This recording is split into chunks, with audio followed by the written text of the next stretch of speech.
The monarchy, with its centuries-old traditions, has a way of evolving just enough to stay relevant while keeping its mystique intact. Lately, there's been a buzz around Prince Louis and Princess Charlotte, the younger children of Prince William and Catherine, and how their roles differ from the infamous spare label that has long shadowed Prince Harry. The term spare, historically tied to the idea of a backup heir, carries a certain weight, one that Harry himself unpacked in his memoir, Spare. But for Louis and Charlotte, the narrative seems to be shifting, and it's worth exploring why.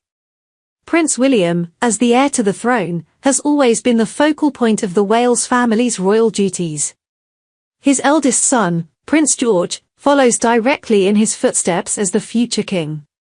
That leaves Charlotte and Louis, the second and third children, in what might traditionally be considered spare territory. Historically, the heir and spare dynamic was a pragmatic one, ensuring the lineage had a fallback in case tragedy struck the firstborn. Think of Princess Margaret, the late Queen's younger sister, or even Prince Andrew, who once held a more prominent role before stepping back. But for Charlotte and Louis, born into a modern monarchy under William and Catherine's careful stewardship, the spare label doesn't quite fit, and there's a compelling case for why it shouldn't.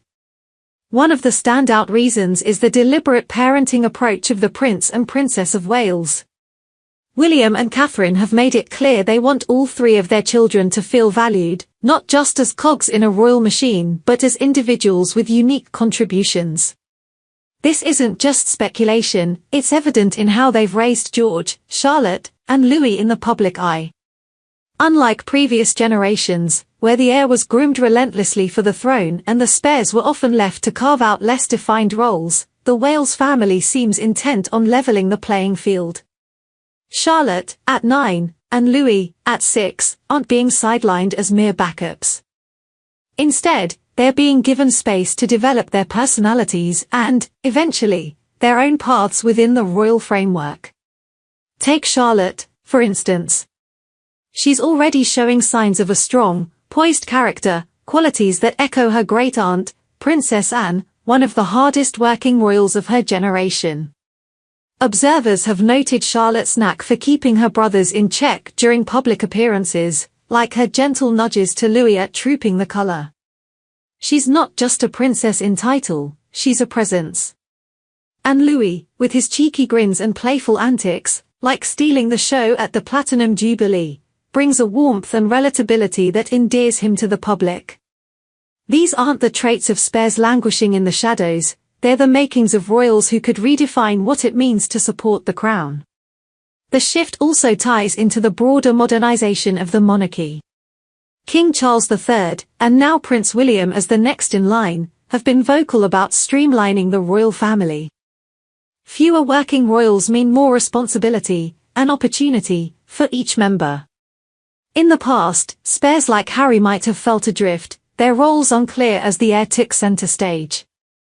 Harry's own journey, from royal duties to his exit with Meghan Markle to California, underscores the challenges of being the spare in a system that didn't always know what to do with him. But for Charlotte and Louis, the landscape is different.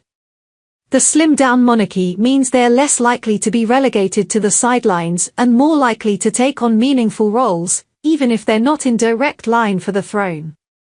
Another factor is Catherine herself. As a commoner turned royal, she brings a grounded perspective to parenting within the firm. Reports suggest she's keen to avoid the pitfalls of the past, where spares like Harry felt overshadowed or undervalued.